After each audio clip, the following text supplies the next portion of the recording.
Assalamualaikum warahmatullahi wabarakatuh. Innal hamdalillah nahmaduhu wa nasta'inuhu wa nastaghfiruh wa na'udzu billahi min sururi anfusina wa min sayyiati a'malina. May yahdihillahu fala mudhillalah wa may yudlil fala hadiyalah. Asyhadu an la ilaha illallah wa asyhadu anna Muhammadan abduhu wa rasuluh. Allahumma salli wa sallim wa barik ala Muhammad wa ala alihi wa sahbihi man ihtada bihudahu ila yaumil qiyamah. Ibu-ibu pendengar kajian online yang dirahmati Allah Subhanahu wa taala, kali ini kita mentadaburi Quran surat Al-Baqarah ayat 284 sampai 286.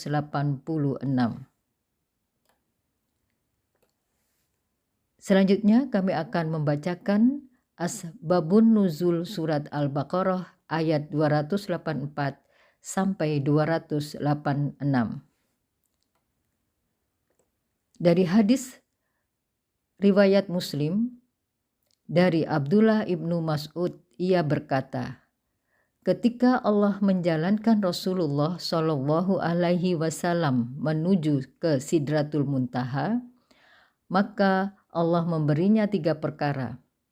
Allah memberinya sholat 5 waktu, dan Allah memberikan penutup surat Al-Baqarah, dan memberi ampunan kepada orang yang tidak mensyirikkan Allah dengan sesuatu pun di antara umat-umatnya yang lemah. Hadis berikutnya dari Ibnu Abbas, ia berkata, adalah Rasulullah Shallallahu Alaihi Wasallam apabila beliau membaca akhir surat Al-Baqarah dan ayat kursi, beliau tertawa dan berkata, sesungguhnya keduanya dari perbendaharaan yang maha pengasih dari bawah ars.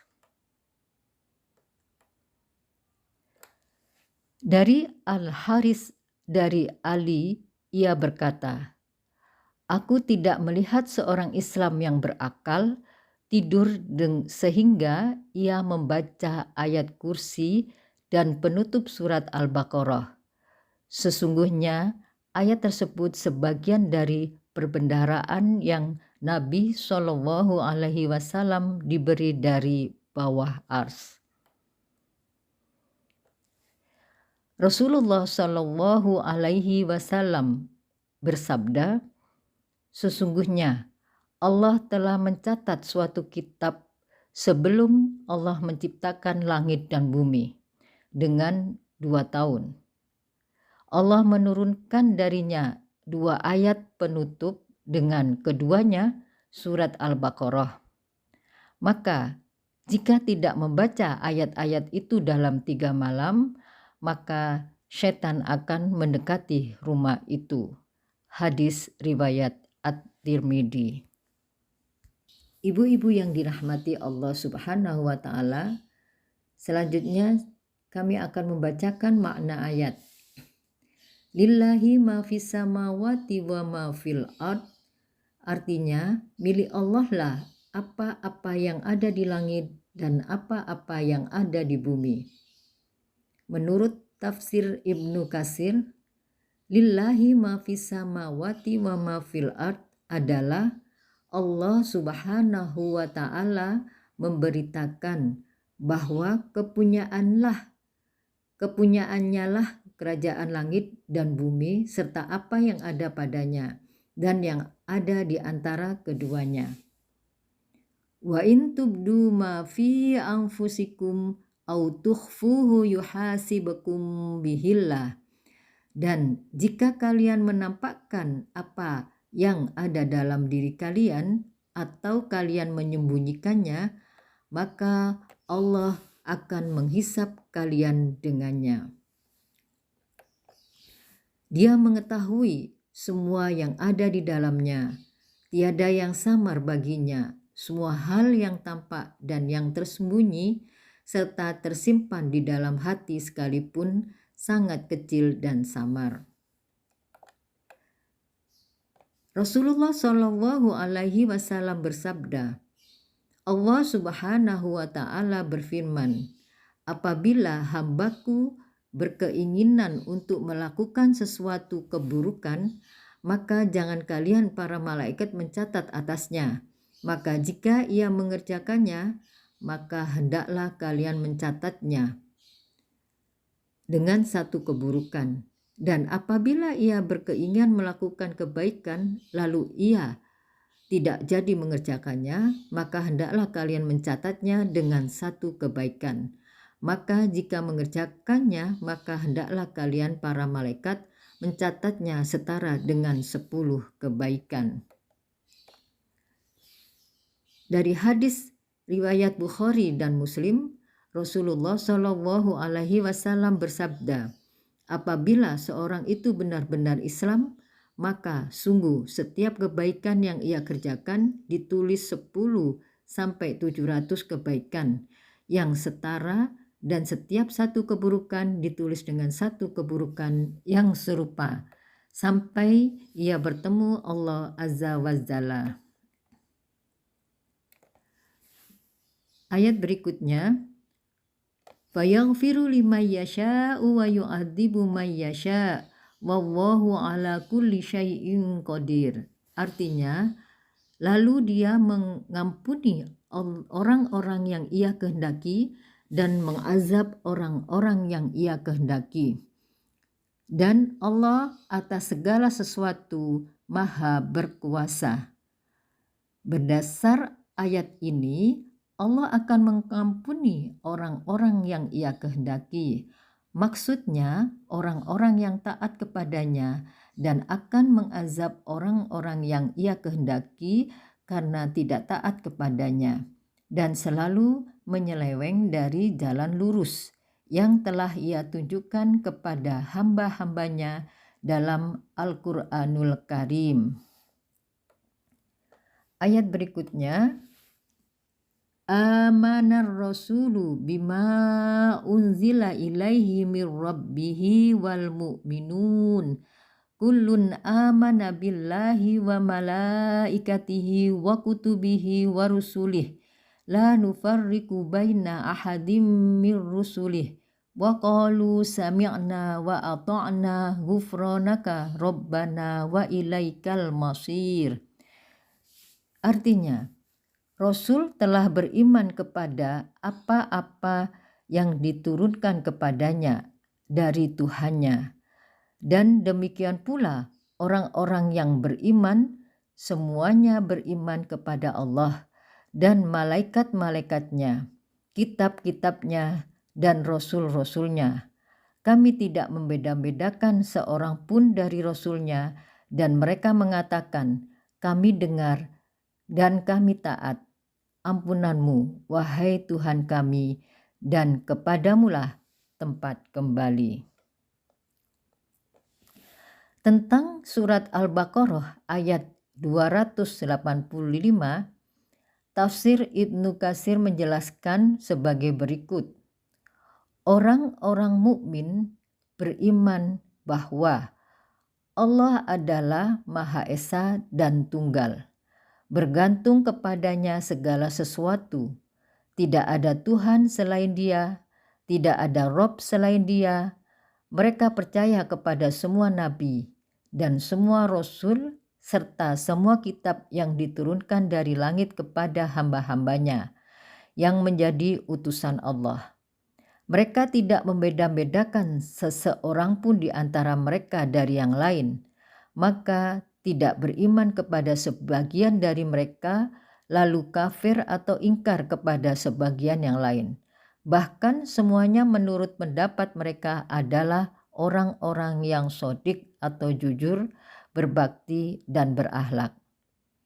Semua nabi akan menunjukkan ke jalan kebaikan, sekalipun sebagian dari mereka menasyakh syariat sebagian yang lain dengan seizin Allah, hingga semuanya dimansyuk oleh syariat Nabi Muhammad yang merupakan pamungkas para nabi dan rasul, karena hari kiamat terjadi dalam masa syariatnya dan masih akan terus-menerus segolongan dari umatnya yang membela kebenaran hingga hari kiamat. Surat Al-Baqarah ayat 285 yang berbunyi Ghufronaka Rabbana. Ayat ini mengandung permohonan ampun dan rahmat serta belas kasihan. Yang dimaksud dengan Al-Masir adalah tempat kembali dan merujuk kelak di hari perhitungan. Ayat berikutnya, La yukallifullahu nafsan illa wus'aha laha ma kasabat wa 'alaiha maktasabat. Artinya, Allah tidak membebani seseorang kecuali sesuai dengan kemampuannya.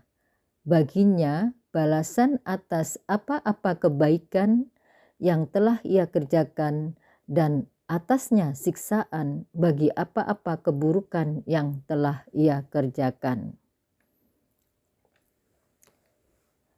Dari hadis Bukhari, Abu Dawud dan Ibnu Majah, dari Imam bin Husain, ia berkata, Aku memiliki penyakit wasir.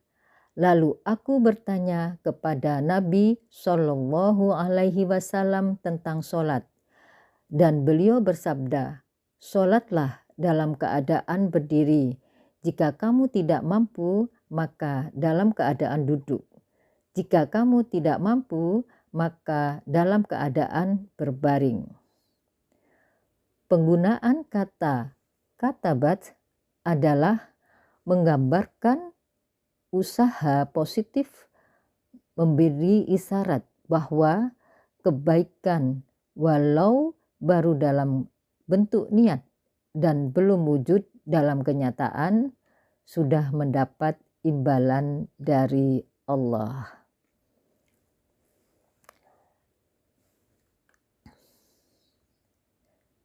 Ayat berikutnya, Rabbana la tu'akhidna in nasina au akhtana. Rabbana wala tahmil alaina isran kama hamaltahu alal ladzina min qablina. Rabbana wala tuhammilna ma la taqata lana bih wa'fu anna waghfir lana warhamna anta maulana fansurna 'alal qaumil kafirin. Yang artinya, wahai Tuhan kami, janganlah Engkau siksa kami jika kami lupa atau kami bersalah. Wahai Tuhan kami, janganlah Engkau bebankan kepada kami beban yang berat, sebagaimana telah Engkau bebankan kepada orang-orang yang sebelum kami. Wahai Tuhan kami, janganlah Engkau membebankan kepada kami apa-apa yang sama sekali tidak ada kemampuan atas kami. Maafkanlah kami, ampunilah kami, dan rahmatilah kami. Engkaulah penolong kami, maka tolonglah kami terhadap kaum kafir. Tafsir surat Al-Baqarah ayat 206 maksudnya adalah, jika kami meninggalkan sesuatu hal yang difardukan karena lupa, atau kami mengerjakan sesuatu yang haram karena lupa, atau kami keliru dari hal yang dibenarkan dalam beramal karena kami tidak mengetahui cara yang dianjurkan oleh syariat, Rasulullah Shallallahu Alaihi Wasallam bersabda dalam hadis yang diriwayatkan oleh Imam Muslim, yang artinya, sesungguhnya Allah memaafkan dari umatku keliru dan lupa dan apa yang dipaksakan kepada mereka untuk melakukannya. Ayat ini juga merupakan doa yang menggambarkan keadaan orang-orang mukmin bersama Tuhannya juga kesadaran mereka terhadap kelemahan dan kekurangan mereka, kebutuhan mereka kepada rahmat, ampunan, dan bantuan dan pertolongannya. Unsur kekeliruan dalam kelupaan itulah yang menyebabkan tindakan seorang muslim ketika ia menyadari kelemahannya sebagai seorang manusia yang tak ada daya baginya untuk menghindar dari kelemahannya tersebut. Dalam keadaan seperti ini, ia menghadap ke Tuhannya untuk memohon maaf dan kelapangan, dan Rasulullah pun memberi petunjuk tentang keringanan tersebut. Hadis riwayat Imam At-Tabrani dan lainnya, diangkat tidak ditulis dari umatku kesalahan karena khilaf, lupa, dan dipaksa. Makna Rabbana wala tuhammilna ma la taqata lana bih ini adalah doa yang dihiasi dengan kepasrahan. Orang-orang beriman tidak punya niat untuk menolak tugas yang diberikan Allah bagaimanapun wujudnya. Akan tetapi mereka hanya mengharapkan dan memohon agar Allah mengasihani kelemahannya sehingga tidak memberikan kepada mereka tugas yang tak sanggup mereka lakukan. Wa'fu anna waghfir lana warhamna merupakan doa untuk memohon agar Allah memaafkannya, mengampuninya, dan menyayanginya, sebagaimana hadis yang diriwayatkan dari Aisyah radhiyallahu anha. Rasulullah bersabda, yang artinya, seseorang dari kalian tidak akan dapat masuk surga hanya semata-mata karena amalnya. Para sahabat bertanya, tidak juga dengan engkau ya Rasulullah? Beliau menjawab, tidak juga aku, melainkan karena Allah meliputiku dengan rahmatnya. Hadis riwayat Bukhari. Tema pokok ayat di atas adalah menjelaskan bahwa semua syariat adalah pasti di bawah kemampuan manusia untuk melaksanakan. Akan tetapi untuk melatih ketawaduan dan kerendahan hati kepada Allah, Allah mengajarkan pada manusia untuk berdoa agar tidak diberi beban berat di luar kemampuannya. Sebab terkadang ujian Allah itu terasa berat di luar batas kemampuan yang dapat ditanggung oleh manusia, dan dalam ayat di atas Allah mengajarkan kepada manusia cara untuk memohon maaf dan ampunan dari Allah Subhanahu wa Ta'ala. Demikian tadabbur dari kami, semoga bermanfaat. Billahi taufiq wal hidayah. Wassalamualaikum warahmatullahi wabarakatuh.